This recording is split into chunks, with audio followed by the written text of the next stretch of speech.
Senator Blunt Rochester.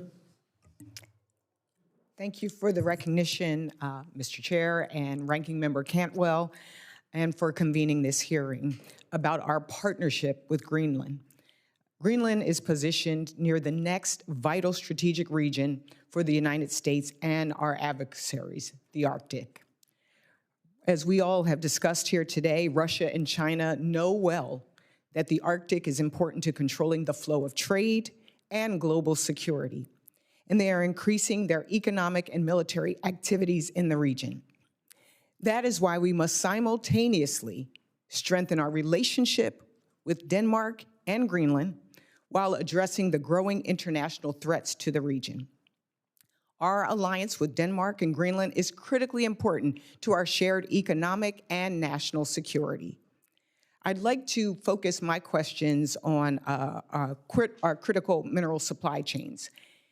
Greenland's strong natural resources offer economic opportunities for Greenland itself, for the United States, Denmark, and our allies. As Greenland's own Minister of Business has noted in a January 16th op-ed, Greenland has 39 of the 50 minerals we have classified as critical to national security. This is why supply chain resiliency is one of my top priorities. Ensuring the innovative industries in the U.S. and in the allied nations have the resources they need is critical for the expansion of good-paying jobs for Greenlanders and for a strong economy. And we really need to make sure that we put a fine point on the fact that we desperately need a national strategy for our supply chains, which is why I'm happy to be working in a bipartisan way with Senators Cantwell and Blackburn. Dr. Pincus, how would you say we can strategically leverage and work with Greenland on their abundant critical materials to enhance the resiliency of domestic industries, our domestic industries? Thank you, ma'am, for that question. Greenland has abundant minerals. They have been discussed extensively by Mr. Marchese. I appreciate those facts. There are significant challenges bringing those minerals to market. And there are, as he's also discussed, there are conditions that increase the price. It's a harsh climate. There's very little infrastructure. And so companies operating in a market context are generally going to look elsewhere. And this is amplified by a global context in which mineral prices are volatile. And a mine is a long-term bet. We're talking a 20, 30, 40, 50-year bet.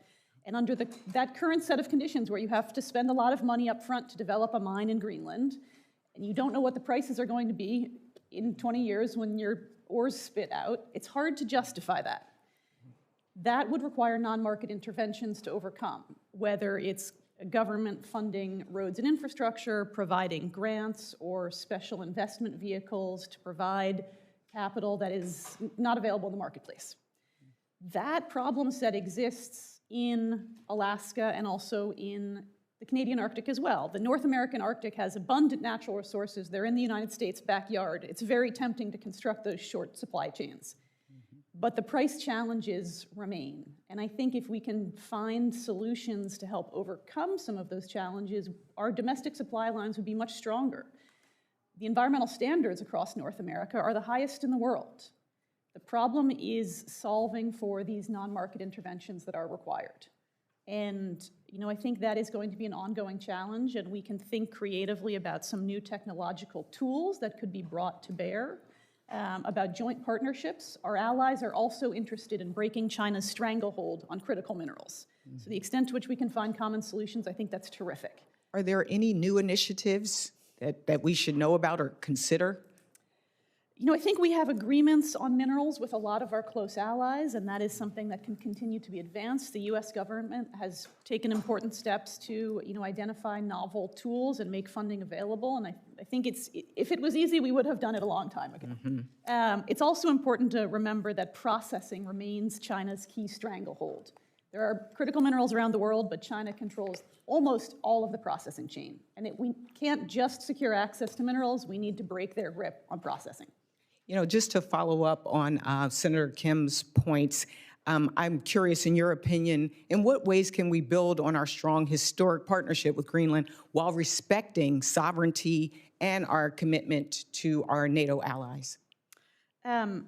I would echo what Mr. Gray has said about making this, putting Greenlanders at the center of this conversation and listening to them carefully. They very clearly want independence. They're interested in developing their minerals, but also are very concerned about environmental standards. The Greenlandic government took on the authority over natural resource decision-making in the 2009 Self-Government Act. So Greenlanders fought for the right to control their natural resources, and I think it is unlikely that they would be willing to cede that control. So as we move forward with this conversation about potential acquisition, I think, as Mr. Marchese mentioned, the importance of the regulatory authorities will continue to be at the center there. Great. Thank you so much. I yield back.